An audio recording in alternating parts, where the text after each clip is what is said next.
Okay, managing up. This is an important class because it's something that I kind of hold near and dear to me as a consultant because it's very important. It'll make your life so much more efficient if you know how to manage up properly. So just, I'll give you an introduction into what managing up is and some of the top level tips. But if you really want to dive into it, there's a number of books, courses, blog posts online.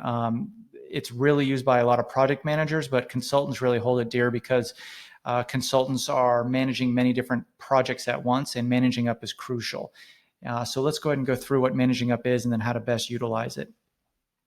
First of all, being able to anticipate the needs by understanding what makes your client tick is what managing up is. And before we get into a little bit about the tips of managing up, just know that the best way to avoid problems is not to create them in the first place. Don't come to your clients with problems and not solutions, right? Whenever you start to say something, say it with an intent, with an end goal in mind. So that's important to understand as we begin to talk about some of these tips. Now, when we talk about anticipating the needs of your client, what you want to do is make it a point to get to know the person you're working with. You want to ask them questions, not just about the work at hand, but about the project scope that helps dive into their personality a little bit. Outside the project scope that helps dive into their personality a little bit. Like, would you consider yourself a big picture person or a details person? That's important to know because when you're explaining something to a client about their homeowner's policy, their eyes may kind of roll back in the head when you start talking about details or industry related terms. Some people salivate at that. They're like, yeah, give me the details. All right. So you have to know what your client wants to hear. I was working with a client once as a consultant, and this guy didn't care about anything besides website conversions. He didn't care about revenue. He didn't care about his staff. He just wanted his conversions up. And I worked with this guy for like a year. That's the only number he wanted me to report to him. That's the only thing he cared about. For whatever reason, I don't know. He was obsessed with his website conversion rate. So it might be the same with a client of yours. Then they might only be concerned with the end result. And the end result may be, in most cases, how much money they get out of their account. They want nothing to do with anything else in their details in their homeowner's policy. You might also want to ask them, hey, what are you worried about most of this claim? You might be surprised at that answer. It might not be about recovering all that they can out of their claim. It might just be, hey, I want to make sure I can rebuild my house on this same lot. I love my area, right? So you want to understand that whatever your goal is, it's aligned with their goal. All right. And then another tip is like, embrace their mission. It's your mission too. So going along the lines of the goal. So they might not even consider wanting to build in the same lot that they lost their house on, or that might be their only option. If it's their only option and they don't want to move, don't come to them with the idea of, hey, we may not be able to get enough money out of your claim here to get this to work, to get this on your on the same lot, to get you on the same lot. You're going to want to align your mission with theirs by saying, here's what we need to do to make sure that we can get you on the same lot. It's going to be hard. It's not going to be as easy as moving to another lot, but this is what we're going to have to do.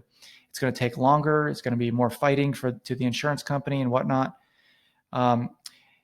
If their mission is recovering as much money as possible from their claim, you have to be focused on that. All right. And also anticipate their needs and yours. What do you need? This is big. So if you need something, and this is an exact issue that I had when early on in a relationship with my public adjuster, is I was literally driving to the airport and he was asking me to send him some documents. Now, these were some documents that I could have easily given him yesterday or a week ago. He just now asked me for them. And he knew I was going on vacation that day. And I said, this is going to be tough for me.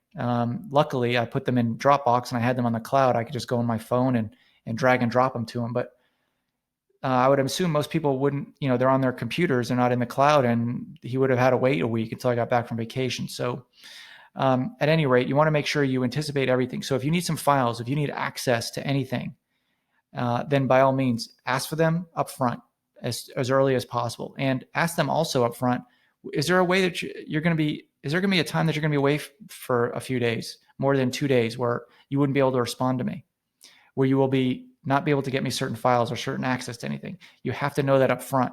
That's managing up, is anticipating, hey, I'm going to need to talk to this person every day, probably for the next 2 months as we get in the thick of this, filing this claim. Is there any time that you're not going to be available to me? You have to ask them that.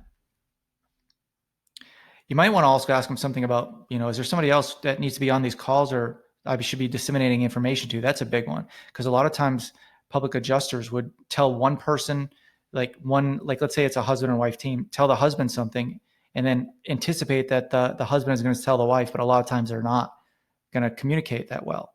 So you want to follow up. If you say something on the phone with the husband, you want to follow up with an email to both of them, recapping the conversation. Okay.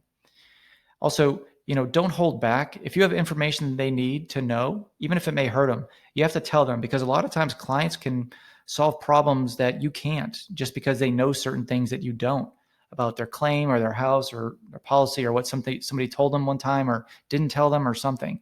So you want to make sure that you're not holding issues back, trying to solve them when your client could have information. That doesn't mean to not come to them without solutions, but just make them aware of something you're working through, and they may be able to help. All right. And this goes without saying, the second bullet point here, be professional, talk and act professional. I get if your brand is, we talk about in personal branding blueprint, you might have went towards, the quirky, funny, sarcastic brand, whatever, that's fine. But when you're talking business, you should talk and act as in the way that you'd want to be treated. Okay. And just advise them, not just on the claim, but also how to best utilize your skill sets. You might say, hey, my specialty is in reading homeowners policies, but if you want me to write emails to your insurance agent, or if you want me to write on your behalf, I have a copywriter on my team, or I have somebody, my partner public adjuster, who is much better at writing outgoing communication than me. So you let them know, hey, I'm not going to be the one writing these emails, but I'll be the one analyzing your policy. Okay. So they need to know about, as much as you need to know about them, they need to know about you. It's okay to tell people your weaknesses. And you don't even have to state it as if it's a weakness. Just say there's somebody better out there that I work with that can do this work for you. Okay. And what to avoid. Oops, sorry. Avoid surprises. You don't want to be looking through stuff, maybe paperwork, and go, oh, wow, I didn't realize that. When you're sitting down with a client, make sure that you're not looking through paperwork for the first time. You want to come to them to the table prepared, and avoid bringing problems without solution. I just mentioned that. That's so important. You're working with, in some cases, many hundreds of thousands of dollars, if not millions of dollars of potential recovered money from clients. This is an emotional time for them. And if you come to them with problems, it really gets them on the inside, right? So you want to make sure that you're coming to them. If you come to them with problems, come to them with anticipated solutions as well. Well, we're going to try this. And if that doesn't work, we'll try this. This is our game plan here. We have a backup game plan here. All right. Just last point here, you want to keep that communication open.